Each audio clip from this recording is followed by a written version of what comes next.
નમસ્તે ફ્રેન્ડ. એફઆબીકોમના એસએસપીના પેપરમાં ફરી આપણે આપણી જે ચર્ચા જે છે વેચાણ કળાના સંદર્ભમાં એ આપણે ફરી પાછી અહીંયા ચાલુ રાખીએ છીએ. આપણે જે કન્સેપ્ટની ચર્ચા કરી રહ્યા છીએ એનું નામ છે ધ સેલ્સમેનશીપ, વેચાણ કળા. એકદમ પ્રેક્ટિકલ, એકદમ સિમ્પલ અને એકદમ જેને કહેવાય કે ઇન્ટરેસ્ટિંગ એવો આખો કન્સેપ્ટ છે. અત્યારે આપણે એના સ્વરૂપને સમજવાનો પ્રયત્ન કરી રહ્યા છીએ કે ભાઈ વેચાણ કળા શું છે. ખરેખર જોવા જઈએ તો in the practical background what does it mean, એ શું છે, અને એના સંદર્ભમાં આપણે એના બે જુદા જુદા અર્થ લીધા. એક સરસ મજાની લાસ્ટ ટાઈમ આપણે વ્યાખ્યા પણ લીધી, that is a technical definition of market, તમે એમ પણ કહી શકો. બજારના સંદર્ભમાં આપેલી એ વ્યાખ્યા હતી કે ભાઈ વેચાણ કરનાર છે એ વેચનાર અને ખરીદનાર છે ખરીદે છે એ ખરીદનાર, જે વેચે છે એ વેચનાર અને જે ખરીદે છે એ ખરીદનાર. આ બંને પક્ષો ભેગા થાય છે અને વસ્તુનું વેચાણ થાય છે. એમાં એક વ્યક્તિ કંઈક આપે છે અને બીજી વ્યક્તિ કંઈક નાણાકીય વળતર લઈને એ વસ્તુને લે છે. જે આપે છે એ વેચક છે અને જે એનું નાણાકીય વળતર આપીને જે લે છે એ એનો ખરીદનાર છે. આ બંને પક્ષોને ફાયદો થવો જોઈએ, વેચનારને નફો થવો જોઈએ અને ખરીદનારને લાંબા ગાળાનો સંતોષ વસ્તુમાંથી પ્રાપ્ત થવો જોઈએ, અથવા એની જરૂરિયાત જે છે એ જરૂરિયાત એ વસ્તુમાંથી પૂરી થવી જોઈએ. જો આ રીતે બંનેને લાભ થાય તો એ વેચાણ કળા છે. કોઈ એક પક્ષને લાભ થાય બીજાને ન થાય, દેટ ઇઝ નોટ સેલ્સમેનશીપ. અને બીજું ખાસ યાદ રાખવાનું, પહેલાં તબક્કામાં કહી દઉં, આગળ પણ આપણે વાત આવશે પણ છતાં યાદ રાખવા માટે, કે કોઈને છેતરવાની કળા એ વેચાણ કળા નથી. 5 રૂપિયાની વસ્તુ 50માં આપી દઈએ અથવા જેમાંથી એની જરૂરિયાતો પૂરી ન થાય એવી વસ્તુ એને આપી દઈએ તો એ વેચાણ કળા નથી. વેચાણ કળામાં બેયને ફાયદો થવો જોઈએ, બેયને લાભ થવો જોઈએ. એકને નફો મળે તો બીજાને એની જરૂરિયાત પૂરી થવી જોઈએ, અથવા જરૂરિયાત પૂરી થવાનો એને પૂરેપૂરો સંતોષ એમાંથી પ્રાપ્ત થવો જોઈએ. તો ડિક્શનરી ઓફ બિઝનેસ એન્ડ મેનેજમેન્ટની બે એને ઘણા બધા અર્થ પોતાની ડિક્શનરીમાં આપેલા છે વેચાણ કળાના જુદા જુદા સંદર્ભમાં, માર્કેટના સંદર્ભમાં, પછી આપણા જાહેર જીવનના સંદર્ભમાં પણ એને આપેલા છે. તો એમાંનો આપણે જે માર્કેટના સંદર્ભમાં જે એનો અર્થ હતો એ આપણે લીધો કે વેચાણ કળા એટલે એવી રીતે વસ્તુ વેચવાની કળા અથવા એવી રીતે વસ્તુ વેચવાની પદ્ધતિ કે જેમાં બંને પક્ષોને કાંઈક લાભ થાય. હવે આજે આપણે જે વાત કરવાની છે એ પણ ડિક્શનરી ઓફ બિઝનેસ એન્ડ મેનેજમેન્ટની જ વ્યાખ્યા છે, પણ એ એકદમ સિમ્પલ અને એકદમ જેને કહેવાય પ્રેક્ટિકલ ડેફિનેશન છે, જેનો આપણે અનુભવ કરી શકીએ છીએ. વ્યાખ્યા બહુ સરસ છે, એક સેન્ટેન્સ જ છે, બહુ કંઈ એવું આમ જોવા જઈએ તો એવી કોઈ બહુ વિસ્તૃત ડેફિનેશન નથી, બહુ કંઈ ઊંડાણપૂર્વકની કોઈ વ્યાખ્યા નથી, પણ છતાં એક વાક્ય હું માનું છું કે it is very appropriate for the concept of salesmanship. એ છે salesmanship means to convince the others. To convince. Convince નું ગુજરાતી યાદ આવે છે કોઈને? કન્વિન્સ નું ગુજરાતી થાય છે સમજાવવું, વિશ્વાસ અપાવવો. આનો આપણે પેલા ગુજરાતી લખી નાખીએ, પછી આપણે એનું વિસ્તૃત ચર્ચા કરીએ. બીજાને સમજાવવાની કળા એટલે વેચાણ કળા. આપણે શરૂઆતમાં ચર્ચા કરી હતી, જો યાદ હોય તો, કે it is very difficult to convince the others. બીજાને સમજાવવું એ બહુ અઘરું છે. ભલે આપણે એના ઉપર ક્યારેય રિમાર્ક નથી કર્યું, આપણે કદાચ ક્યારે આપણે એનો સ્ટડી નથી કર્યો કે ભાઈ કોઈને સમજાવવું કેટલું અઘરું છે, પણ તમે યાદ રાખજો કે it is very difficult to convince the others. બીજાને સમજાવવા બહુ અઘરા છે. અને બજારની અંદર આપણે તો બજારના સંદર્ભમાં આખો સબ્જેક્ટ ભણવાનો છે, તો બજારની અંદર જ્યારે આપણે જઈએ, પછી ગમે તે વસ્તુ હોય, આ માર્કર લઈને આપણે જઈએ કે પછી આ એક બુક છે એ લઈને જઈએ, વોટ એવર ધ પ્રોડક્ટ, તમારે સતત જુદા જુદા લોકોને તમારી વસ્તુ વિશે સમજાવવા પડે. એને વિશ્વાસ અપાવતો રહેવો પડે કે ભાઈ આ વસ્તુ તમે ખરીદો, આ વસ્તુ તમારી જરૂરિયાત પૂરી કરશે અને તમને લાંબા ગાળાનો સંતોષ આપશે. તમે જો એને સમજાવી શકો, એના મનમાં જો આ વસ્તુ બેસાડી શકો, તો જ તમે ઇફેક્ટિવલી બજારમાં વસ્તુનું વેચાણ કરી શકો. તમારી વસ્તુ કેવી છે, વસ્તુનો ભાવ શું છે, that is not much important. તમે એને કેમ સમજાવી શકો છો, સામેવાળી વ્યક્તિને સમજાવી શકો તો વસ્તુ વેચી શકો અને તો બજારમાં લાંબો સમય સુધી તમે સર્વાઈવ થઈ શકો, ટકી શકો. તમારી પાસે ગમે એવી સારી વસ્તુ હોય છતાં તમે જો ગ્રાહકના મનમાં એ વસ્તુ બેસાડી ન શકો, ઠસાવી ન શકો, ઉતારી ન શકો, તો તમે એ વસ્તુ વેચી ન શકો અને લાંબા ગાળા સુધી તમે બજારમાં ટકી ન શકો. તમારે પછી બજારમાંથી ઉચાળા ભરવા પડે. We have to shut down our shutter and our close our shop.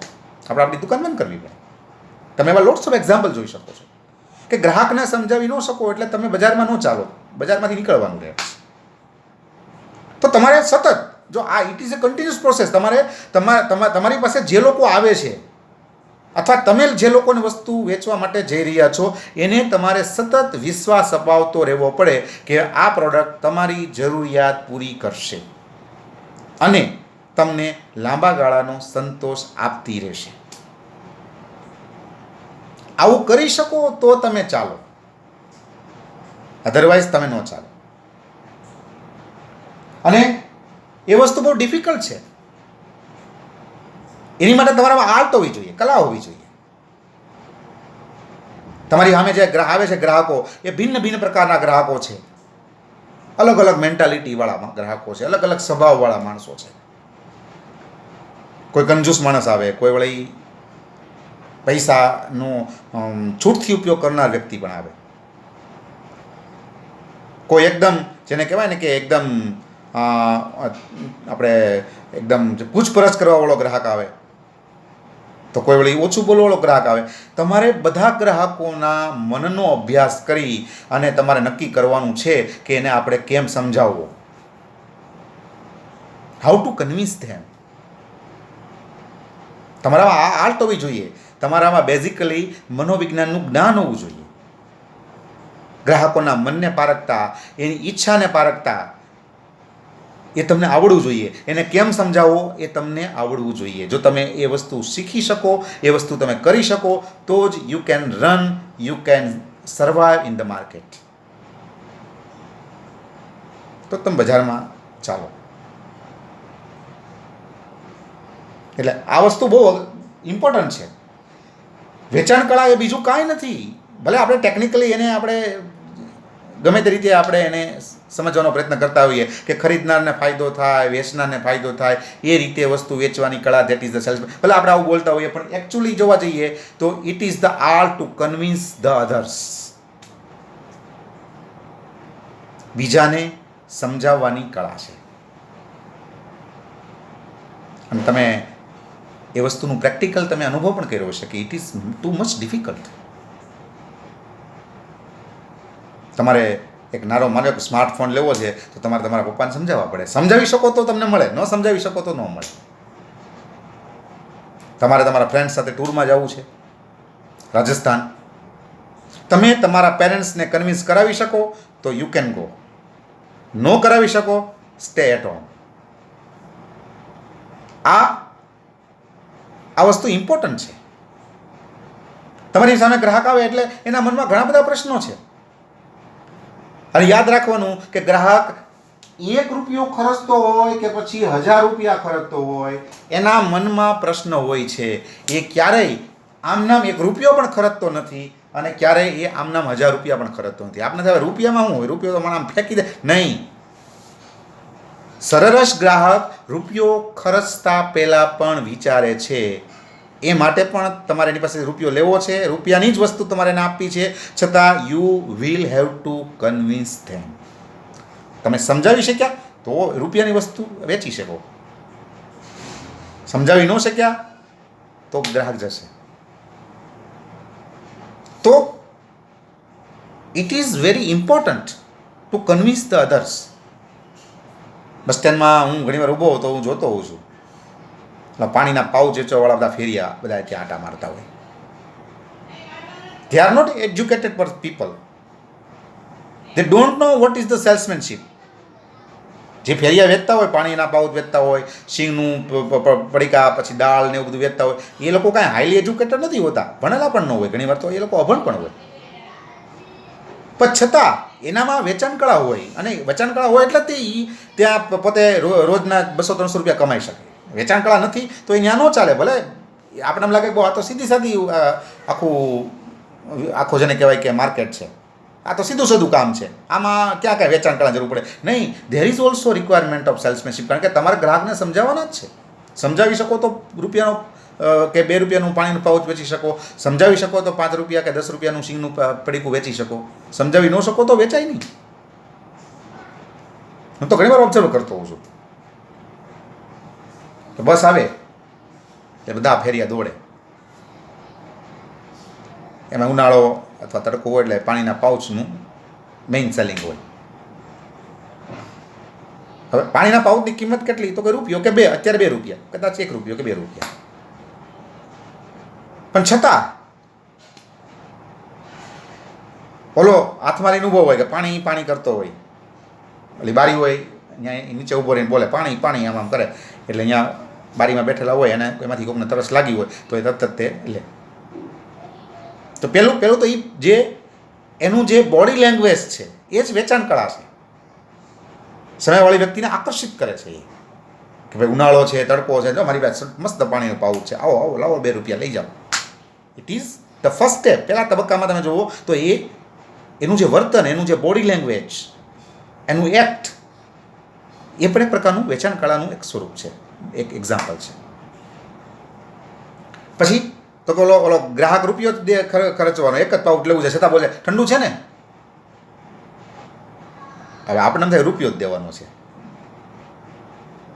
1 કે 2 રૂપિયાનું જ પાણીનું પાઉચ એને લેવાનું છે, છતાં એ પેલા પૂછે છે ઠંડુ છે ને. હવે ઓલા પાસે એટલું બધું ઠંડુ ન હોય કાંઈ, આમ કાંઈ એકદમ ચીલ, છતાં કે અરે સાહેબ એકદમ ઠંડુ છે, લઈ લો, એકદમ ઠંડુ, હાલો હમણાં જ ઓલામાંથી ફ્રીજમાંથી કાઢીને લાવ્યો છું, એમ કરીને પકડાઈ દેશે. તમારે સામેવાળી વ્યક્તિને કન્વિન્સ કરાવવાની છે, એને સમજાવવાની છે. તમે સમજાવી શકો, જો એ સમજાવી શક્યો તો એને પાણીનું પાઉચ વેચી શક્યો. જો એ સમજાવી ન શકે તો ઓલો જે બારીએ બેઠેલો પેસેન્જર છે બીજાને બોલાવશે, એ અહીંયા આવો, તારી પાસે ઠંડુ છે લાઈવ. સમય જાજો નથી હોતો, મિનિટોના આ ખેલ હોય છે, ને એ મિનિટોના ખેલમાં જો એ ફેરીઓ મુસાફરને, પેસેન્જરને સમજાવી શકે તો એ પાણીનું પાઉચ વેચી શકે. તો વેચાણ કળા એ શું છે? તો કે વેચાણ કળા એ બીજાને સમજાવવાની કળા છે. Two convince the others.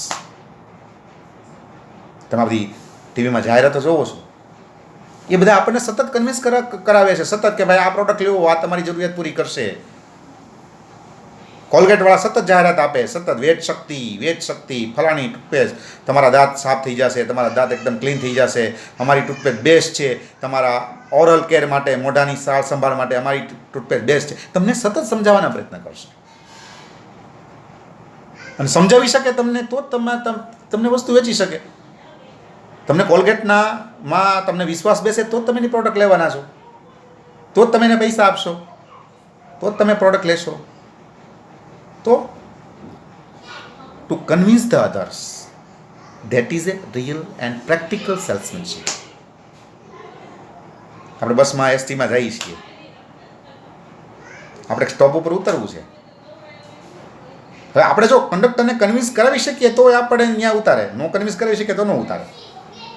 તો આપણે પછી જે મેઇન સ્ટોપ હોય ત્યાં ઉતરવું. વર્ષો પહેલાં જ્યારે સાવરકુંડલાથી જસદણનું મેં અપડાઉન ચાલુ કરેલું ત્યારે આ વસ્તુ મેં ખાસ પેશ કરેલી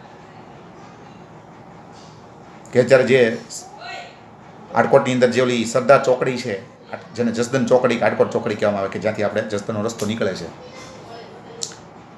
મારા સાવરકુંડલાથી બસ આવે તો ત્યાં સ્ટોપ નહીં, સ્ટોપ કાં આગળ ઓલું આપણે ઓલી કન્યા છાત્રાલય છે ત્યાં ઉતરવાનું, કામ પછી બસ સ્ટેન્ડ, બસ સ્ટોપ ઉપર. એ ચોકડી ઉપર સ્ટોપ નહીં. એટલે અમે એક દિવસ આવતા હતા, મોડું થઈ ગયેલું, કોલેજ પહોંચવાનું મારે એકદમ કટોકટી સમય જેવો હતો.